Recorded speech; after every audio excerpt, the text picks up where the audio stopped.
हो, आज दुकान चालू करायला आली संध्याकाळी. बाजार होता मंगळवारचा.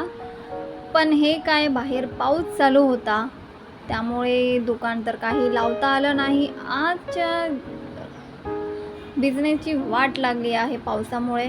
परतीचा पाऊस आहे त्यामुळे तो संध्याकाळीच येतो बरोबर. रात्रीचा आला असता तरी चालला असता, पण संध्याकाळी नको यायला पाहिजे होता. म्हणजे 5 वाजेपासून त्याने सुरुवात केली तर ती रात्रभर चालूच होता पाऊस. आणि जे बिचारे बाजारासाठी आलेले ते पण बसलेलेच होते बाहेर. वाट बघत होते पाऊस बंद होण्याची, पण पाऊस काय बंद झाला नाही. हे आपलं स्टॉक आहे. आता मी गाऊन दाखवते. गाऊनचा स्टॉक आहे आपल्याकडे. आता भरपूर सारा स्टॉक आला आहे. अल्फाईन गाऊन आहे, क्रशमध्ये आहे, कॉटनमध्ये आहे. 150 पासून सुरुवात आहे गाऊनची. हे अल्फाईनचे आहेत. बटरफ्लाय गाऊन आहे.